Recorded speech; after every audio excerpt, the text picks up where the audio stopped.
આજે હું તમને એક સરસ મજાની સ્ટોરી કહીશ which is related to Shri Ramji. Is it cool? Okay. જ્યારે રામાયણનું યુદ્ધ એના ચરમ ઉપર હતું, જ્યારે રાવણની સેના હારવા માંડી હતી, ત્યારે રાવણે પોતાના સૌથી શક્તિશાળી એવા ભાઈ કુંભકર્ણને જગાડવાનું નક્કી કર્યું. કુંભકર્ણને અભિશાપ હતો કે એ 6 મહિના સૂશે અને 1 દિવસ માટે જાગશે ને ફરી પાછો 6 મહિના સૂઈ જશે. આની પાછળની વાર્તા એમ છે કે જ્યારે રાવણ અને કુંભકર્ણ તપ કરતા હતા ત્યારે દેવોએ બધાએ વિષ્ણુ ભગવાન પાસે અરજી કરી કે જો આ બે ભાઈઓ શક્તિશાળી થઈ જશે તો દેવો ફરી પાછા રાજ નહીં કરી શકે. એટલે બધા સરસ્વતીજી પાસે ગયા અને એમને કીધું કે તમે જ્યારે કુંભકર્ણ આશીર્વાદ માંગે ત્યારે તેની જીભ ઉપર બેસી જજો. કુંભકર્ણે માંગવું હતું ઇન્દ્રાસન. ઇન્દ્રનું આસન એટલે સ્વર્ગનું આસન, સ્વર્ગના રાજા બનવું હતું. એ જ સમયે સરસ્વતીજી એમની ઉપર બેસી ગયા જીભ ઉપર અને એમના મોઢામાંથી નીકળી ગયું નિંદ્રાસન. નિંદ્ર આસન એટલે હંમેશા સુવાનો આશીર્વાદ. અને એ જ સમયે બ્રહ્માજીએ કહી દીધું તથાસ્તુ.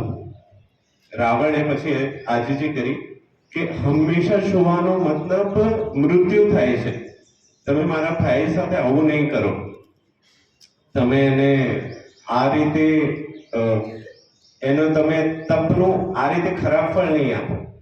એટલે બ્રહ્માજીએ કીધું ઓકે, 6 મહિના સૂશે, 1 દિવસ જાગશે, ફરી પાછો 6 મહિના સૂઈ જશે.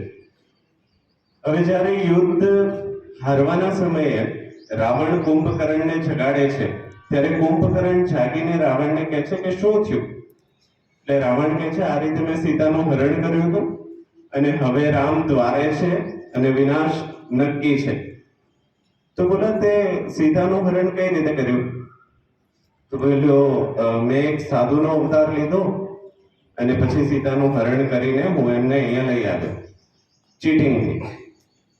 તો કુંભકર્ણે કીધું કે અવતાર લેવો જ હતો તો શ્રી રામનો જ લેવો હતો ને. શ્રી રામનો જ અવતાર લેતો હોત તો સીતાજી એમને તારી સાથે આવી જાત. રાવણે ખબર છે શું કીધું? રાવણે કીધું કે જ્યારે મેં શ્રી રામનો અવતાર લીધો ત્યારે મને કોઈ પણ ખરાબ વસ્તુ દેખીતી થઈ જ નહીં, મને દરેક વસ્તુ સન્માનનીય જ લાગી. એટલે રામના અવતાર માત્રના વિચારથી જ મારી અંદરના દુર્ગુણો જતા રહ્યા. એટલે જો ખરેખર શ્રી રામ બનવું હોય તો પોતાની અંદરના જે દુર્ગુણો છે એને હટાવો. Thank you.